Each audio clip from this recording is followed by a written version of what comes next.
Can I apply veneer to materials other than wood? And why do you have so many different types of backers available for your veneers? So we're frequently asked, what kind of materials can wood veneer be glued to? That's a great question. And the answer is it can be glued to many different substrates. The substrate is whatever it is you're gluing your veneer to. In most cases, wood veneer is glued to man-made wood because it's stable, like medium density fiberboard, such as this platform here, or hardboard, but it can be glued also to plywood. It can be glued also to natural wood, although that's not as good of a recommendation because natural wood has a tendency to expand and contract and has a chance of splitting the veneer when glued to natural wood. However, in addition to wood, veneer can be applied to plastic, glass, stone, just about anything that you can imagine, but it has to be a nice, smooth, flat surface. And there are a variety of backers that we offer here at Oakwood that are going to suit your needs depending upon what you're gluing to. So the substrate matters. If you are gluing to stone, we will have one type of backer. If we are gluing to glass, it's another type. If we're gluing to man-made wood, it's a third type yet. We'll talk about the different options that we have shortly. One of the things you need to understand in woodworking is that wood moves. You can't stop it from moving, so we have to work with it.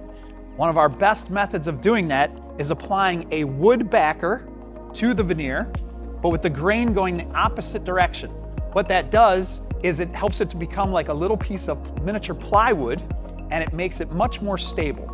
The wood is going to resist wanting to expand and contract in a single direction, and it is ideal for use with things like contact cement. If you know contact cement is not something that fully dries. So by having wood that is more stable and veneer that's more stable, you'll have better success using contact cement. A second option we have here, phenolic backing. This is a much more rigid backing. It's strong. However, it's a little bit darker in color. So if you wanted to use this, it will stay strong, yet it remains flexible. It causes the wood to be stable. And all of these options here have 3 layers that make this strong. In this case, we have veneer, raw veneer, then paper, then another piece of wood veneer as a backing. In the second one, we have raw wood veneer, the paper, and then in addition, we have the phenolic backing.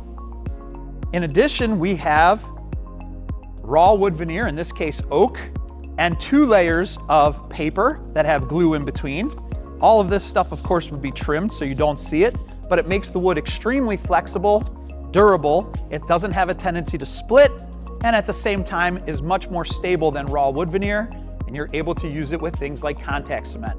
Of course, you can always use your traditional PVA glues or urea formaldehydes, but if you are going to go with contact cement, you want to go with one of these 3 options that we have here to offer at Oakwood.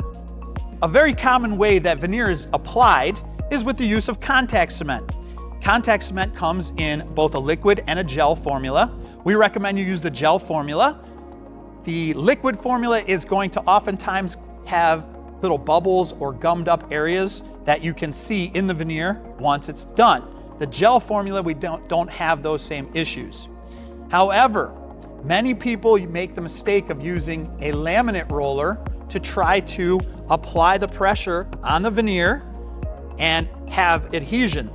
There's not enough pressure with this in our natural wood veneers. These are fine for laminates, if you're using Formica or something like that, but none of our wood veneers we ever recommend using a laminate roller. Instead, we recommend using a veneer scraper. So by having a very, very fine edge here, I'm able to put a lot of pressure in one area, and the more pressure I get, the better adhesion I'll get with the contact cement.